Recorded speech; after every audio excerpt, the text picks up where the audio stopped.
Thank you very much for coming. NYC by Design is a community, and without all of you, we don't exist. We're about the city, but we're also about the world. We're an international festival, and obviously we're about design. This year, we have over 260 events, this being one of them. We are in our second year of our Keynote program, and this is part of our Keynote program, and we welcome Lifetime to the family. Thank you so much for having us here and being part of the festival.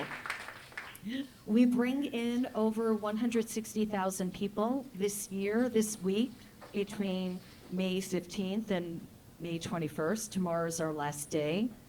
And we still have full programs coming tomorrow. We have a closing party in Dumbo that is open for everyone, and a full series of talks and still exhibits. So take a look at our website. We have an app also, NYCxDESIGN app, available on any app store. And please take a look at our grid, our printed guide. And we're also on Bloomberg Connects, which is a listing of all exhibits, museum exhibits worldwide. And we are the only festival that is included as a cultural institution that's being built. So I'm going to hand it over. I will tell you one thing that is a coincidence, and I told a few people here. This morning, Facebook wrote to me and sent me a memory.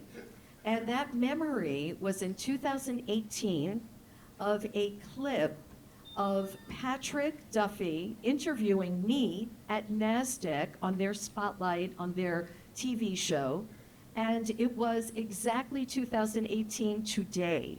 So Patrick, this is our anniversary. and I really do, I hope that you enjoy this talk. They're all really terrific with a lot of great information. Thank you. Happy anniversary, babe. Let's do it. Welcome. Everybody, please take your seats. How are y'all doing tonight?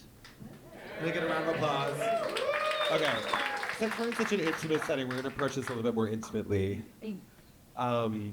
It's the sprint towards the end. Eileen, congratulations to you for putting together, and the team at NYC by Design by putting together such a magnificent week. And round of applause. Okay, who likes feeling good? Can I get a show of hands? Can I get a clap? Can I get a clap? Okay. You're in the right place, because tonight we're going to be talking about what it means to feel good. As you know, I'm Patrick Duffy. I'm the founder of Global Fashion Exchange. I'm a sustainability editor for magazine, and I'm also a lifelong believer that beauty, wellness, and feeling good and design aren't just luxuries, they're necessities. I'm thrilled to welcome you to this conversation, which explores the simple but powerful idea with these magnificent panelists. We to introduce a well-lived life doesn't just happen, it's designed. From the places we move through, to the brands we trust, to the rituals we build in our day-to-day, design shapes our experience of wellness in ways both obvious and invisible. When done well, it doesn't just look good, it feels good. How about that, tying it together? Today, we're joined by visionaries, which I'm really excited to dive into with these people, who are redefining the future of wellness through the lens of design, hospitality, and experience. First, we'll start with Nic Berglund, Chief Creative Officer of Lifetime. Hands together. Yes. Nic, yes, exactly. Nic is the creative engine behind some of the most forward-thinking wellness spaces in the country, transforming Lifetime from a fitness brand into a holistic lifestyle destination. Next, Nancie, in no particular order, by the way, because they're all brilliant. Next, Nancie Min, Design Director of Clodagh Design, is a master of sensory storytelling, translating Clodagh's design philosophy of life-enhancing minimalism, which we'll dive into award-winning interiors that are soulful and functional. And finally, we have Michael Newcombe, Vice President of Vice President of Wellness at Four Seasons Hotels and Resort, one of my favorites. Michael is a pioneer of luxury and wellness, curating transformative experiences across the globe. and setting the gold standard for how hospitality can elevate personal well-being. Please put your hands together for our guests. Well, we're going to dive right in. Since we're here talking about wellness, the phrase, a well-lived life is designed, suggests intention behind everything. I want you guys to share with us one design principle that anchors your approach to wellness. And Nancie, I'd like to start with you on that one. Hi. So you've already touched on to our core design philosophy. You mentioned the life-enhancing minimalism.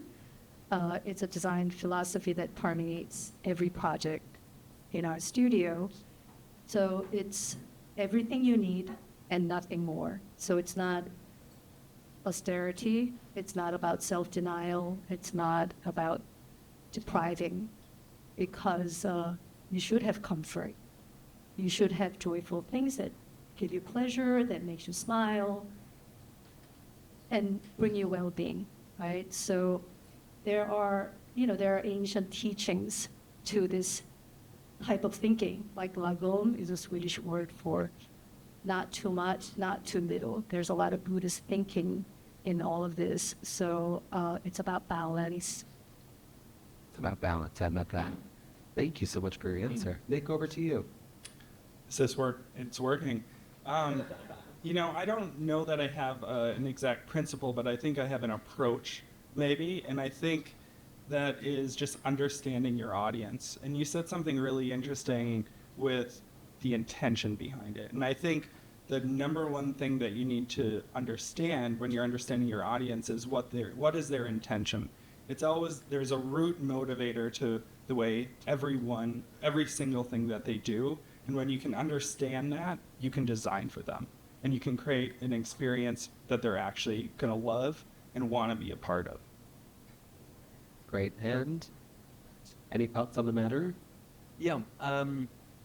Again, I don't know if it's a design principle, but as a global brand, this overarching vision for a sense of place, something that really engages with our location, not having one global vibe that feels the same wherever you go, but something that's really entrenched in that community, is part of the culture and speaks the language wherever you find this. That's where we start.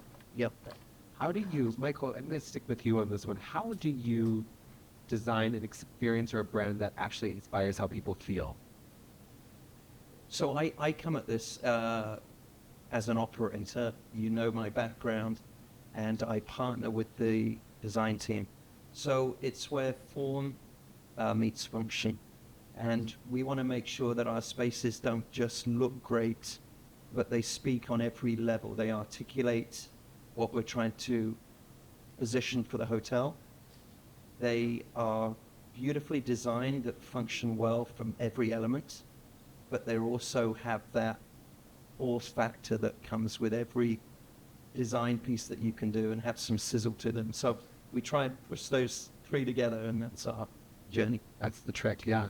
Lifetime does such an incredible part of the process of the journey from for the user. I'm actually a Lifetime user, by the way. It's my favorite place to be. We bonded over that. Yeah, we bonded over that. We actually, on our first introductory meeting, they were like, "Where's Patrick?" And I said, "I'm actually sitting in Lifetime right now. This is my favorite place in the world, so thank you for that." Let's talk about the process. What actually makes people feel well in the process of the whole journey of how people enter Lifetime, what they're doing, and everything? Yeah, so I think I'm going to give like an analogy here, and this might sound a little weird, but it's actually about like building the brand of Lifetime. And so, when you have been watching this, it's like buying a house on Zillow, right? You've been watching this place, you've seen it, you're like, oh God, I have a thing, I gotta get that house, right? And then it comes up for sale and you see the photos and whoops, all of a sudden it's like a hoarder house. It's full of a bunch of stuff from like 1996 over here. There's a dead animal in the corner. And then somebody buys it out from under you and they flip it. They paint it all white. It's super sterile. It has nothing, right? And then it finally comes on the market again. And this time you're like, I'm going to get that. I'm going to get that house. And now it's the time to put the soul back into it. And the same thing happened with Lifetime. Being a 35-year-old brand, over time, it just got filled with stuff and filled with people that kind of put things on top of the brand that didn't serve it and didn't really bring the soul that the brand had. And I always say that I think I have one of the best jobs at Lifetime because I got a chance to reevaluate every single product, reevaluate every single space, and really redesign the experience end to end. And so it's like an editing process. Yeah. It must have been a massive undertaking. it's taken 3 years and we're not done yet. So I love that. Nancie, over to you. I want to know a little bit more about the feel appeal of spaces. So what tells you a space has been designed for healing? So our bodily senses react in milliseconds, and we register the space around us through our senses. Sense of sight, sound, smell, touch. And so when a space is addressing all of these senses in harmony, it can be very powerful. It can be powerfully healing. And also, our senses inform and evoke emotion. So, of course, addressing the senses is extremely important. And so I was just at a really old temple in Korea 4 weeks ago. This temple is from the 8th century. And so beautiful stone Buddha in the center, and they have a little drum lit up, and the birds are chirping, and incense, very soft incense, and the floor, because we all have to bow in the floor, 1,200 years old, wood, and it's naturally formed and fitted really artfully, and it's really worn softly through 1,200 years of use, which I really wanted to make it. It was so beautiful. It was stirring. And it really made me think about the senses. So for us, when we design, our design approach is really to think about the senses, not just what we see, but it's really what do we hear, what are we smelling, or sometimes what are we not smelling, what are we touching, or sometimes what is touching us. So we're designing a spa walk where it had to be really long because of COVID, but we're creating a breeze walk where we actually have fans above the loggia. We're touching face, touching the hair, and just allowing us to leave the care of the day away, wash it away. So We're going to wash it away with you. We're going to wash it away with you. yeah, all the senses. You keep saying the beauty word, which I love, and I want to touch on all this with all of you. But Nancie, since we're with you, what does beauty have to do with wellness? You said it's inspiring, it can be transformative. What does it have to do with wellness? So what is exciting is nowadays I feel like all of the science, the world of science is quantifying what we've always known. So beauty is healing. Beauty is, if it's an aesthetic beauty, it can be a visual gift to someone, right? And there are so many studies now of what is considered beautiful. Of course, it's subjective, but what is considered beautiful actually reduces our cortisol levels, which enhances better sleep, better healing, better recovery, all of that. So now it is scientifically proven. Beauty is scientifically proven to do all these things. Of course, the neuroaesthetics, there's so many wonderful books I'm reading. Anjan Chatterjee's Aesthetic Brain, which is a fantastic book, and there's so many out there that speaks about beauty and our brain and how we respond to it. I believe that, and especially when we're putting spaces together and how we want people to act and interact with those spaces. Nic, tell us about beauty and wellness and your thoughts on that. yeah, I mean, we're very much aligned on that. I think at the end of the day, humans are hardwired to be attracted to beauty. It's at its base level, it gives you this feeling of safety and abundance, which kind of creates those neural pathways for you to feel better and to start healing, right? And so I think it's essential to the wellness space and to creating a great experience for people. So you think, that's a wonderful answer, thank you so much. I want to know, Michael, do you think that the hospitality industry is recognizing wellness now as a design challenge or as an amenity, or how are hospitality brands approaching wellness and integrating it into their brands? What an evolving industry hospitality is, and you have the luxury hotel and resort market that, in fact, every industry at the moment is really leading with a headline of wellness. The reality of luxury hotels is that there's many competitive parts to it, and when you run a hotel, it's like you're running 100 different villages. One is banquet, one is restaurant, one is the other restaurant, one is the full-day restaurant. A great analogy. They all have individual teams, and you will come in with this concept of wellness, but as a luxury brand, many are the same. An important part of our business is indulgence as well. So finding that right balance, building out the options under mind, body, nutrition, and sleep, which are our principles of wellness at Four Seasons, putting them together, packaging them up into a choice for our guests. And that's when most of the luxury brands want to say that wellness is a choice. You can be the architect of your own journey, and you can indulge and you can come back to wellness, but it's all tied together under lifestyle. And that's really what we're selling, is a lifestyle choice. Has it always been an intrinsic part of the DNA of Four Seasons wellness, or has it grown into that based on the need of consumer or the desire for consumer? As we've evolved as a brand from our roots back in Canada in '62, that lifestyle piece has been tremendously important. As we've started to get into resorts and added jets, and December this year, our first yacht is launched, taking to the seas.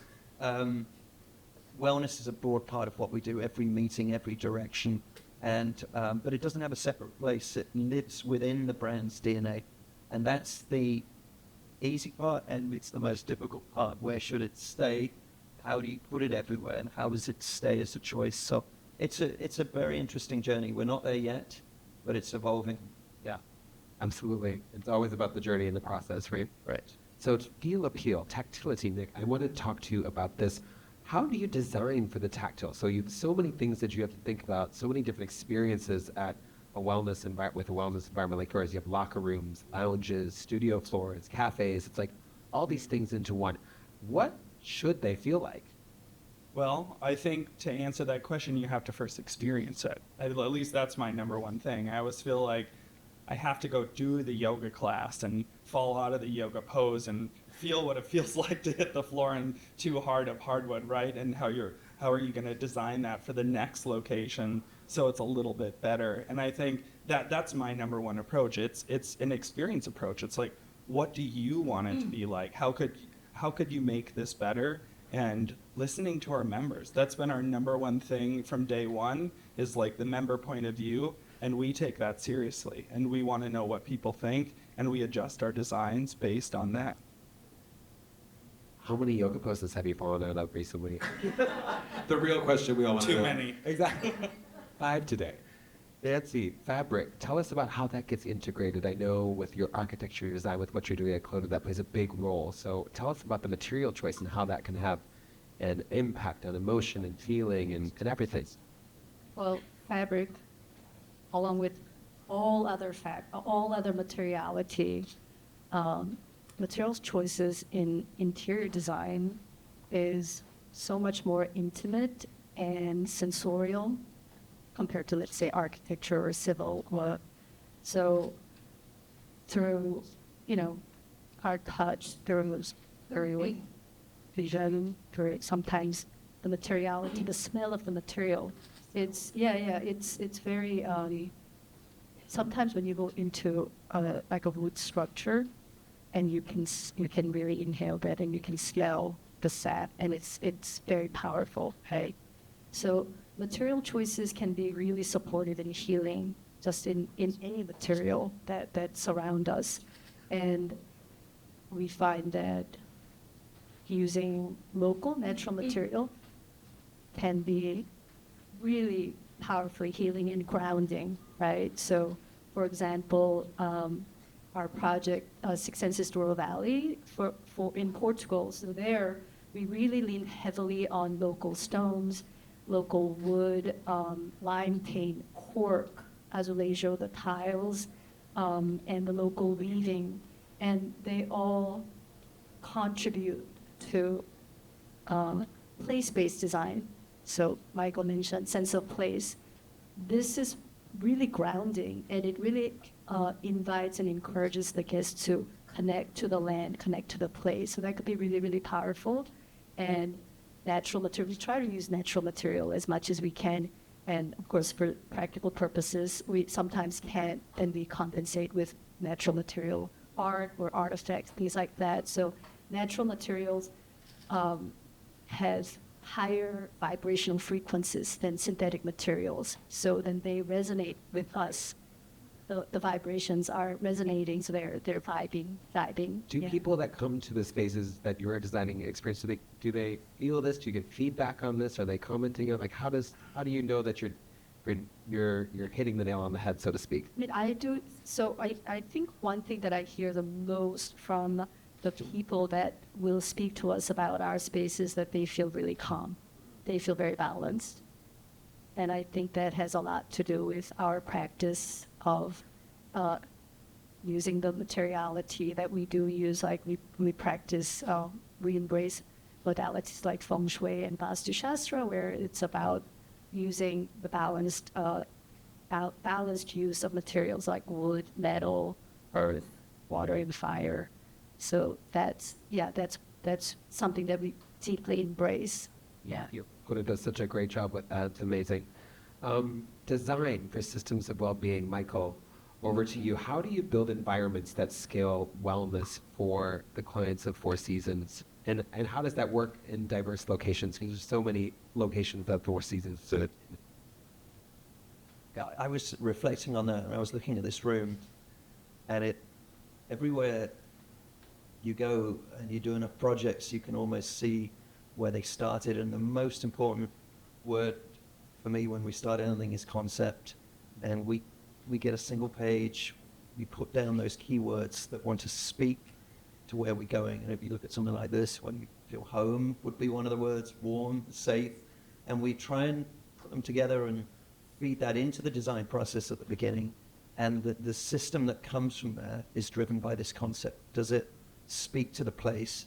Does it evoke feelings? What feelings do you want it to do? And that feeds into the very start of every piece of process. So getting that right at the beginning, getting the concept right, which is never any more than one page, is where when I haven't done that properly, or the ops team haven't perhaps fulfilled it properly, you always feel it later on. So I think start with that concept, spend as much time as you can on that, then feed it in, shapes the design process, gives them the stimulation to feel the journey, feel the emotion, and then it can just reap results. So that was beautiful. Yeah, beautiful answer. Same question to you, because Lifetime has thousands of members, hundreds of thousands of members across multiple locations. How does that work?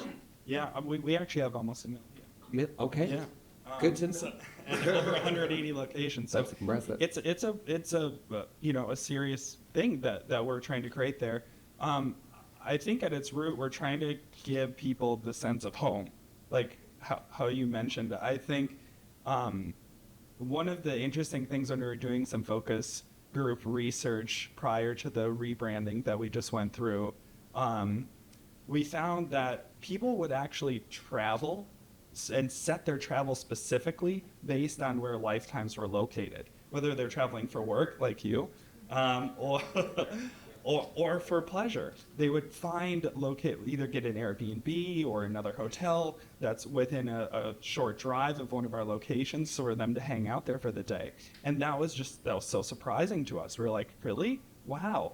But I think it speaks to the environment that we provide, the product that we provide, and the brand that we provide, that people seek it out and want it to be part of their day every single day. And so I think at the end of the day, the design has to have some consistency and familiarity across the whole portfolio of 180, while still having a little bit of uniqueness to make you feel like you're somewhere else. Absolutely. And the other thing I think that Lifetime does really well is the design communities. Yes. And not just spaces, but you design communities in a way that I think is really unique and special, and you make it feel really personal. So how does that fit in? Can you tell, is there any secret sauce to making it feel so personal? Like every time you go, they know your name, they know something great that you did. Like there's just something, like I'm talking to my best friend every time I'm there. Like, Yeah, how does well, that's all by design. Okay. You should have an operator up here to tell you those secrets. But, but yeah, it's the core of our fabric to create community, and we design each of our spaces based on interest and energy. So to give you an example, we have a lot of prototypical clubs that we would just call them that. They're not retrofits like we found a building and refit it, but we build a lot of prototypical clubs, and what we're actually doing now is dividing the spaces among the floors based on the energy what we want you to have and to feel in those spaces, and we're actually building unique community lounge spaces in each of those. So for example, we're kind of grouping together Pilates, yoga, meditation, the calming activities, and we're creating a separate part of the floor away from any of the music, away from any of the other any of the other activities. You wouldn't want to put a gym right under it, right? For example, like a basketball court or anything like that. And we're creating a separate private lounge space for that with shut doors, different music, different air temperature, different scent. All of it's expertly curated to kind of bring that community together in those spaces. So such intentional design. Some people are feeling completely different when they're moving from one space to the next. Yeah. Like a euphoria in a way. Like, I mean, I love it. Nancie, how about you? How does, this brings me to an emotional response. How do you hold space for emotion in a room? Great. Yeah. You can think about it and get back to me. Yeah. I'm just kidding. Well, I mean, it's emotional design, like everything we do, it's emotional design. I mean, I talked about how the senses inform and evoke emotions, and we address and putting attention to our intention. We are kind of travel guides to the experience of the space. So of course the emotion, I think, of course, it depends on the space. So we stay true to the program of the space, but the emotion is really about supporting the best version of whoever is using the space and allowing them to feel what they should be feeling, what is healthy for them. Yeah. It's a good answer. And that brings me to the next question, which I think is important and very interesting perspectives from all of you, is we often design just for the eye, but how do we design for the body, for the skin, for breathing, for rhythm, for our daily lives? Nick, do you want to give it a try? Yeah, I mean, I think this kind of goes back to my earlier answer and just like creating the different energy levels throughout the club. But especially when it comes to the body, for example, I'll use yoga again because I like yoga and you could talk about it all day. But one of the amazing benefits of yoga is body detoxification. And so we purposely put infrared heating in our spaces to detoxify your body. That's just one example, right, of how in each of those locations we're looking at what is a core health benefit that we can provide through the design to give you that in that space and for that experience and to make that experience something you can't get anywhere else. Is there a lot of research that goes into that? How do you figure out what that needs to be? Well, my team is amazing. Yeah. And our team at Lifetime is amazing. But yes, there's a crazy amount of research. And again, we go back to the member. We do constant feedback sessions. I think we have like monthly user feedback reports on everything from our spaces to our digital experiences to our brand. We're always like craving that because we want to give that member the best possible experience. Good. Michael, innovation in spa is something that's happening it's ever changing. So can you give us an insight to what sensory and spatial innovations are redefining the luxury wellness experience? Yeah, the journey and the speed of innovation in wellness, certainly within luxury, is relentless. And we use examples of some of the new hotels we've opened. Perhaps I've been involved in pre-opening design, which can be 3 to 4 years before spa opens. So what you see the day it opens has started sometimes 4 years prior, sometimes longer. So actually you're getting this space that the day it opens, we're already working on something else. And it's this evolution.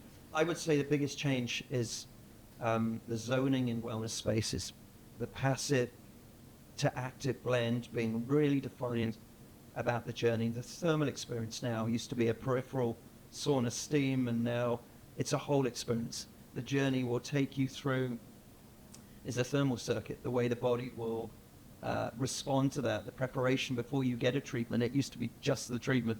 Now it's the whole thing into the spa, the way you're welcomed, the way you go through preparation and thermal, and then immerse in treatment, and then the relax and recovery. It's more refined. It's a beautiful journey. It almost feels like there's a lot of intuition that goes into this, and you're really guiding people through things that maybe they didn't know that they needed or wanted. Is that correct? Is that a correct statement? I think there's a lot of knowledge in the wellness market. I have not met anyone who does not have an opinion, as they should, on well-being and wellness. I get offered on a plane, or on anyone I meet, they will say, you should do this. And at first you can be somewhat defensive. But actually it's great being in an industry that everyone does. Everyone, or the majority, work out, or they strive to eat well, or they breathe well, or they have intentions and purpose. So we're in a space that everyone has an opinion, and I think that's healthy. Okay. Nancie, more intuition questions. How is it possible to design with intuition in mind? Always. Always. Okay. And how does that work? Intuition is built. I think that through experience, through rigor, through practice, our thinking becomes, and our reaction becomes, the neurons are making connections, so everything is happening faster and faster, right? So we rely on our intuition, and a truly good space has to be rational, but also very emotional. So if we don't get that intuition, right, so if we don't get that feeling in the pit of our stomach, or you don't get the goosebumps, right, in addition to rational space that is completely adhering to the program and it makes all the sense, but without these intuitive feelings, the goosebumps, the chill, and it just can't be extraordinary.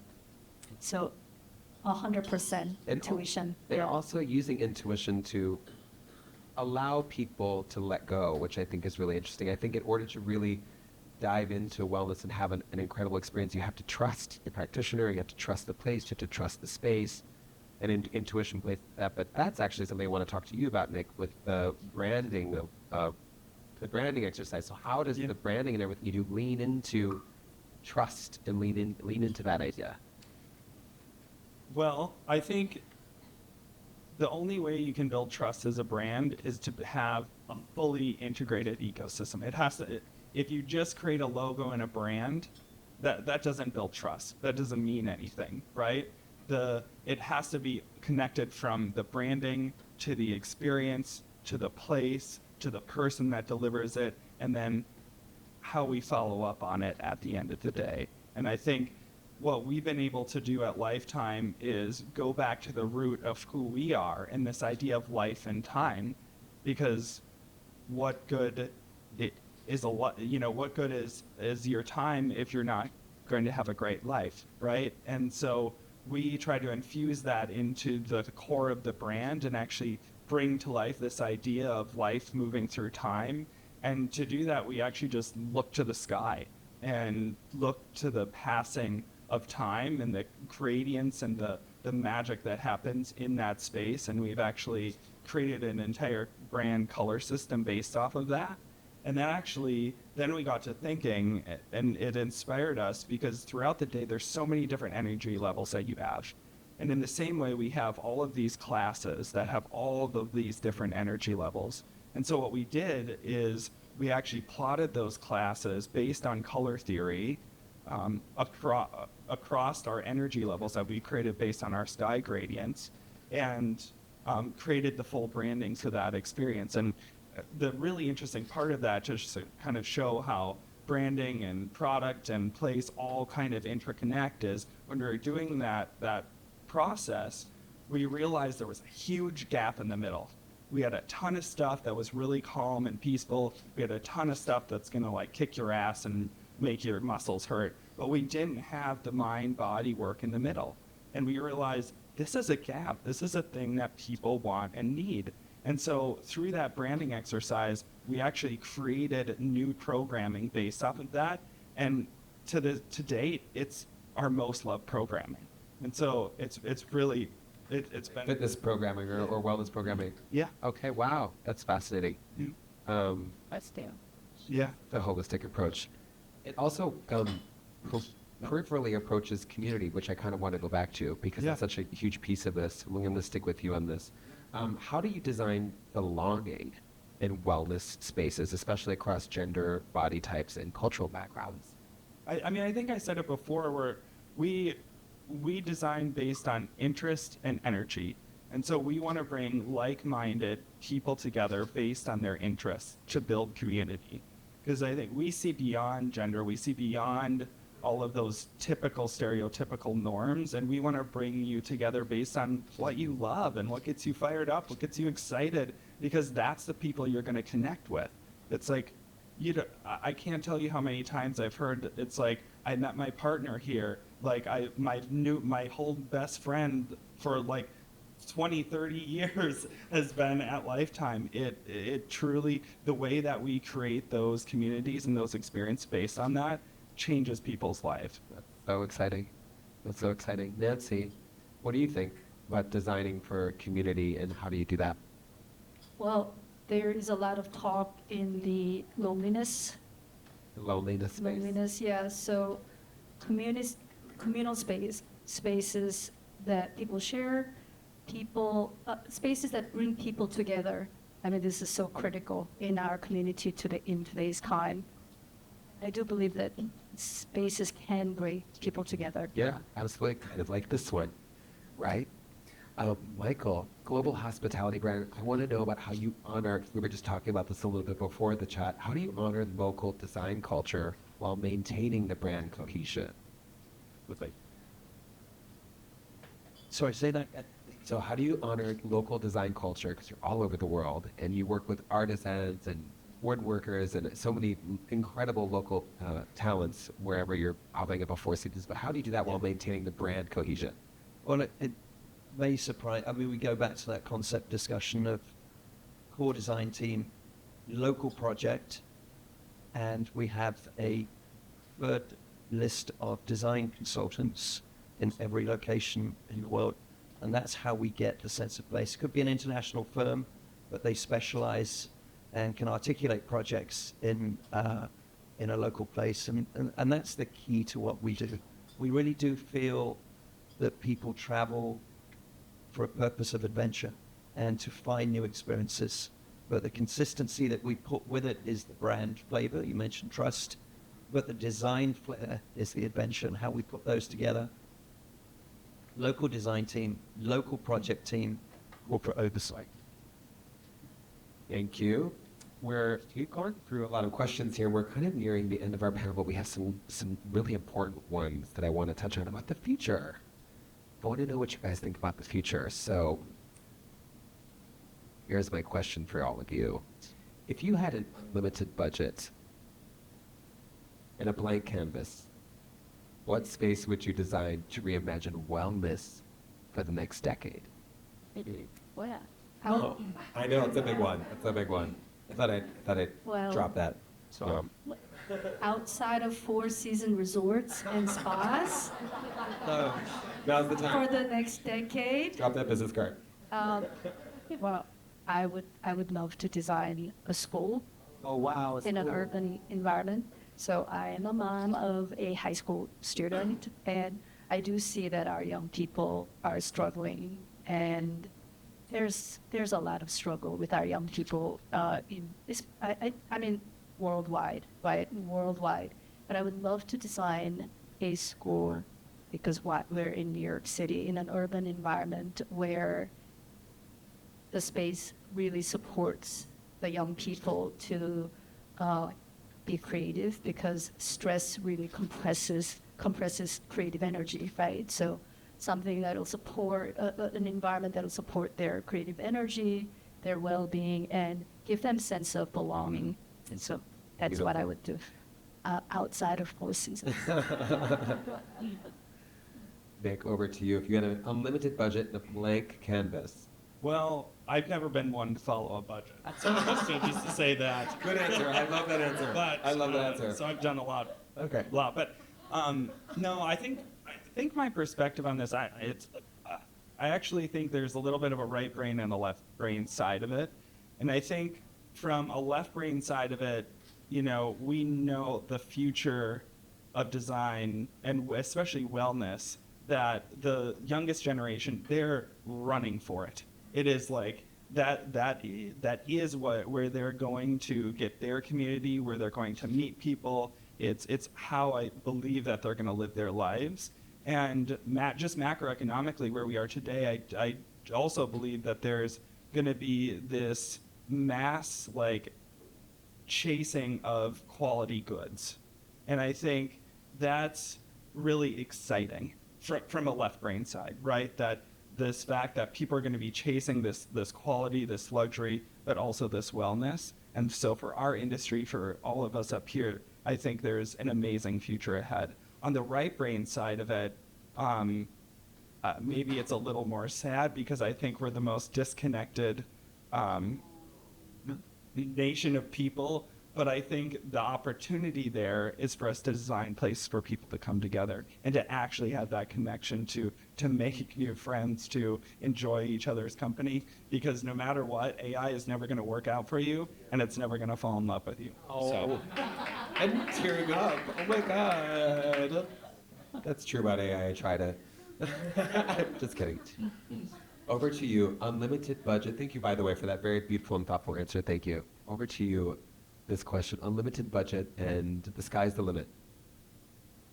When you mentioned that question, I remember a few years ago, and one of the investors that we nameless banged his list on the desk, and he said to me, if you want to see the invisible, you've got to think the impossible. And I've always loved that phrase.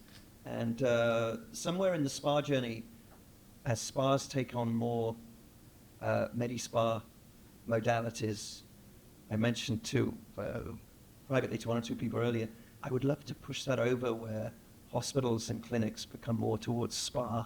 And so on unlimited budget, I would love to put a little bit of spa into a hospital or a clinical setting. That's a great idea. Where this journey is Great idea. so calm and design-led. Why does it have to be quite so clinical? And I respect the medical industry tremendously, but we meet in the middle somewhere, and we can really set that journey into something caring and passionate and meaningful. A softness. Yes, a little softness. I'm Yes. down for that. Unlimited budget. Unlimited, yes. We're going to soften it up at the ER. That's what's going to happen. What's one wellness rule you want to break, or one design dogma you think is overdue to rethink? I mean, we are taking illegal drugs for wellness, so I don't know if there's any more rules to break. Those gummies. No rules to break. Okay. Don't know. Okay. I'm kind of the same. I got to tell you, I don't really know. But I'm kind of tired of all the beige. Yep. I couldn't. Yep. Color's good. Yeah. Color's good. Okay. Yeah. Tired of the beige. I prefer black. That's good. Any rules you want to break? I'm not really a believer in rules. I love actually that. feel choice is a wonderful word. And I think everything in moderation was something my mother used to say to me, and I never understood it. But I think in the wellness space, you have freedom to do whatever you like in moderation. It depends on the day, right? But thank you. So my last question before I turn it over to the audience, I think it's an appropriate one. because we're talking about wellness and the feel appeal, is how do you want people to feel in their bodies, in their minds, and their spirits after spending time with you or in your spaces? Satisfied. Satisfied. Wow. The best version of themselves. Love that word. It's a good one. Connected. Yep, reconnected with themselves. Beautiful, beautiful answers. What a wonderful to. Thank you so much. Thank you.